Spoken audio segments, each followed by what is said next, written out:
Herzlich willkommen zum zweiten Teil bezüglich des Option Traders. Den ersten Teil verlinke ich euch hier gern noch einmal. Hallo, mein Name ist Nicola von Börse & Co. einfach erklärt und nun wünsche ich euch ganz viel Spaß mit den Experten von links. Dankeschön, Nicola. Herzlich willkommen zurück auch an Sie zu Hause, liebe Zuschauer. Mein Name ist Gerhard Meyer Mein Name ist Dominik Jekyll. und wir heißen Sie heute wieder gemeinsam willkommen zu einem weiteren Video zum Option Trader in Ihrer Trader Workstation. In der vergangenen Ausgabe haben wir bereits die Grundfunktionen, die Basics im Option Trader uns angeguckt, wie man die Spalten konfiguriert, aber auch wie man schon über den Strategy Builder die erste Strategie bauen kann und sich das Performance-Profil aufrufen. Heute gehen wir einen Schritt weiter und möchten diese Reihe zum Option Trader abschließen mit einem Video zum Thema Volatilitäten und die Optionsgriechen. Ja, ich würde sagen, was wollen wir lange drum herum reden? Rein in die Plattform. Alright. Wenn es um Optionsgriechen geht, dann ist ein Grieche fast allen Zuschauern ein Begriff. Delta. Delta. Dann fangen wir damit mal an. Sehr gerne. Ich füge uns das Delta erstmal in den Option Trader ein. Mit einem Rechtsklick auf den Spaltenkopf kann ich dann hier in der Kategorie Greeks das Delta einfügen. Delta hat bei Call-Optionen einen positiven Wert und bei Put-Optionen einen negativen Wert, weil es uns zeigt, wie sich der Optionspreis verändert, wenn der Basiswert um eine Einheit steigt. Eine Einheit steigen heißt bei Call-Optionen, wo wir von einem Anstieg des Basiswertes profitieren, dass die Call-Option tendenziell an Wert zunimmt. Bei einem Put, bei dem wir von fallenden Kursen des Basiswertes profitieren, heißt ein Anstieg in dem Basiswert, dass der Put an Wert verliert. Deswegen haben wir ein negatives Delta. Genau. Es gibt ja noch andere Interpretationsmöglichkeiten für das Delta. Eine sehr gängige Variante ist auch die Wahrscheinlichkeit, dass die Option im Geld endet. Haben wir zum Beispiel at the money ein 0,5er oder auch 50er Delta genannt, dann haben wir eine ungefähr 50-prozentige Wahrscheinlichkeit, dass diese Option am Ende der Laufzeit im Geld endet.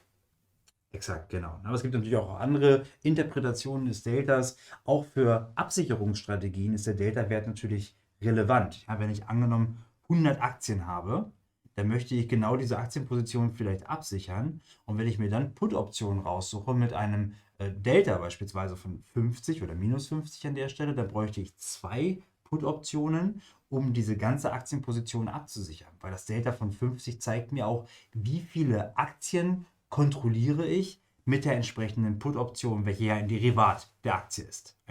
Ein abgeleitetes Produkt. Sehr gut. Genau, es gibt also diverse Interpretationsmöglichkeiten, die auch Ihnen behilflich sein können. Das Delta ist ja nicht fest. Das bleibt ja nicht so. Da gibt es Abhängigkeiten von den Griechen untereinander. Welcher andere Optionsgrieche ist in diesem Kontext zum Delta noch interessant? Genau, also das Delta bleibt keineswegs fest. Wenn die Aktie steigt, verändert sich auch das Delta. Und das zeigt uns der Grieche Gamma. Ich füge auch diesen kurz ein. Wenn Delta die Geschwindigkeit ist Gamma die Beschleunigung und zeigt uns an, wie stark, wie schnell sich das Delta eben verändert, wenn der Preis der Aktie sich verändert. Genau. Wann ist Gamma denn eigentlich am höchsten, Gerald? Gamma ist am höchsten, das kann man sich recht simpel merken, relativ nah am Laufzeitende und at the money. Warum? Nehmen wir hier mal den 180er Call und jetzt stellen Sie sich vor, Adidas steht am Ende der Laufzeit bei 179 Euro. Dann macht schon eine kleine, marginale Veränderung in der Aktie, das heißt der Sprung von 179,5 auf über 180, den Unterschied, ob die Option im Geld ist oder aus dem Geld. Es gibt so eine schöne Einsteigeroptionslektüre, den Uschapowski, den wir auch unseren Trainees zum Einstieg empfehlen. Und da sagt er, das macht den Unterschied zwischen Himmel und Hölle, ob wir im Geld enden oder nicht. Und deswegen ist Gamma genau am Laufzeitende, at the money, am stärksten, weil eine kleine Veränderung im Basiswert den Unterschied macht. Exakt. Ja, dann wollen wir weitermachen mit dem nächsten. Gehen wir weiter. Genau, perfekt. Ich würde hier mit Theta einmal anschließen. Auch diesen Wert füge ich hinzu. Theta zeigt uns nämlich, wie unsere Option auf eine Abnahme der Restlaufzeit um einen Tag reagiert. Na, und je nachdem, auf welcher Seite, also Long oder Short, wir uns befinden, ist Theta positiv für uns oder negativ. Genau.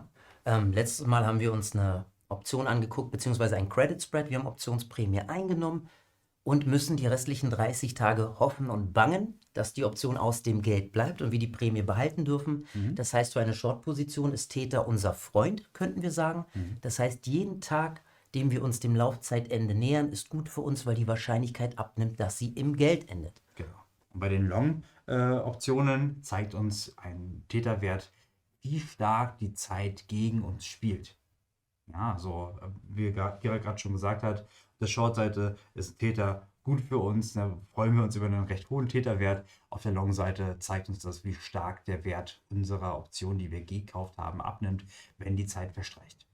Dir hat das Video weitergeholfen? Dann freuen wir uns über deine Bestätigung, indem du den Daumen hoch anklickst, den Kanal abonnierst, tolle Kommentare dalässt und vielleicht sogar den Thanks-Button nutzt. Dann kann unser Kanal schneller weiter wachsen. Vielen Dank! Genau. Uns fehlt noch ein ganz wichtiger Optionsgriech. Es gibt natürlich noch diverse, auch Second- und Third-Level-Greeks, die hier in der Plattform nicht verfügbar sind, aber ein wichtiger, und ich weiß, der ist dir auch sehr wichtig in deinem persönlichen Handel. Es geht um die implizite Vola, um Vega. Genau, richtig. Vega, auch hier im Option Trader ganz leicht hinzuzufügen, zeigt uns an, wie stark sich der Optionspreis verändert, wenn die implizite Volatilität, also die im Optionspreis eingepreiste erwartete Schwankungsbreite um 1% steigt. Und auch hier muss man wieder unterscheiden, wenn ich mir eine Option gekauft habe, hoffe ich, dass sie mehr wert wird. Und Volatilität, Schwankungsbreite, wirkt sich erstmal positiv für Optionspreise aus. Also eine höhere Volatilität bedeutet steigende Optionspreise. Was für mich gut ist, wenn ich eine Option gekauft habe, dann kann ich sie tendenziell zu einem höheren Preis wieder verkaufen. Auf der anderen Seite, wenn ich aber short bin in der Option, zeigt mir der Vega-Wert eben auch, welchem Risiko ich ausgesetzt bin durch einen Anstieg der Volatilität. Genau.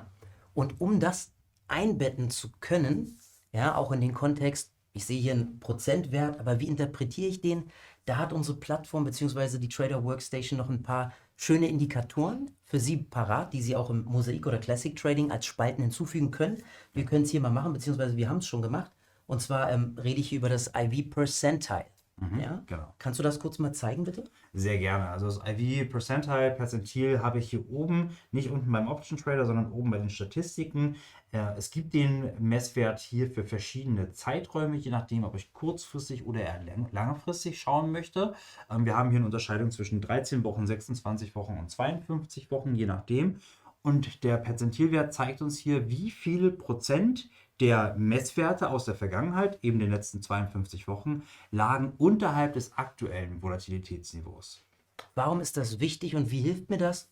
Wenn wir über Optionen schreiben reden, also verkaufen, dann wollen wir möglichst viel Prämie vereinnahmen. Genau. Das heißt, wenn wir bedenken, dass Vega ein preistreibender Faktor für den Optionspreis ist, ja, dann wollen wir das natürlich eher verkaufen im Umfeld von einer relativ hohen impliziten Vola. Genau. Wenn wir jetzt mal gucken hier fürs letzte Quartal, da sehen wir, IV Percentile für 13 Wochen ist bei 100%. Wie interpretieren wir das, Dominik?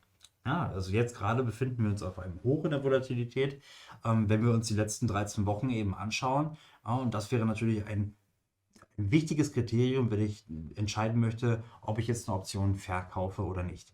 Gleichzeitig ist es aber auch so, wenn ich eine Option kaufe, möchte ich auch nicht zu teuer kaufen, weil sonst kann ich richtig liegen, aber der gewünschte Gewinn tritt trotzdem nicht ein, weil ich einfach schon zu teuer, zu viel Geld eben für den Einkauf bezahlt habe. Genau. Das heißt, machen Sie sich das auch nutzbar, wenn Sie schwanken zwischen mehreren Optionen. Schauen Sie sich das mal an. Ist die gerade relativ teuer, weil viel wohl eingepreist ist oder nicht? Und je nachdem können Sie entscheiden, ob jetzt gerade eine Long- oder eine Short-Position eher für Sie Sinn ergibt. Das heißt, hier gibt es schon wirklich sehr viele sinnvolle Funktionen. Und wenn ich mal hier auf den Geld- und Briefkurs gucke, gibt es auch die Möglichkeit, dass ich mir hier die Volatilitäten anzeigen lasse? Richtig, genau. Also wir haben jetzt hier die Optionsprämien, die als Geldbeträge hier stehen. Aber aus diesen Preisen lässt sich eben auch eine vom Markt erwartete Schwankungsbreite herausrechnen. Diese können wir auch anzeigen lassen, indem wir hier oben den Button Volatilität anzeigen klicken. Und dann erscheinen statt Geldbeträgen Prozentbeträge, die die implizite Volatilität hier jetzt auf Jahresbasis ausweisen. Es lässt sich aber auch umstellen. Also man kann auch die jährlichen Beträge hier als eine tägliche Volatilität anzeigen lassen. Das heißt also mit einer Standardabweichung von 1, also einer 68%igen Wahrscheinlichkeit, bewegt sich der Basiswert entweder nach oben oder nach unten um den entsprechenden Prozentwert. Genau. Was hier wieder für Sie als Fazit wichtig wäre, ja, orientieren Sie sich bei der Einblendung dieser Indikatoren auch an Ihrem Trading-Horizont.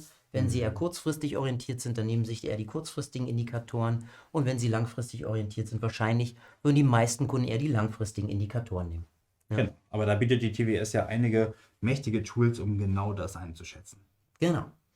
Ich finde, wir haben heute wieder viel geschafft. Ja. Ja? Unser Format ist bewusst kurz gehalten, prägnant, auf den Punkt. Ich würde sagen, für heute, wir haben uns die Wohler angeguckt, die Griechen. Wir haben auch schon ein Thema im Hinterkopf für unser nächstes Video, wo wir uns sehr freuen, wenn Sie wieder einschalten. Sie können den Kanal gerne abonnieren, freuen wir uns. Und noch viel wichtiger, lassen Sie uns Kommentare da und gerne auch Anregungen, welche Themen Sie sich für die nächsten Videos von uns wünschen. Denn letztendlich machen wir das hier für Sie. Ja? Dann bleibt uns nichts weiter übrig, als zu sagen, vielen Dank fürs Zuschauen. Die Märkte schwanken. Wissen bleibt. Vielen Dank. Bis zum nächsten Mal.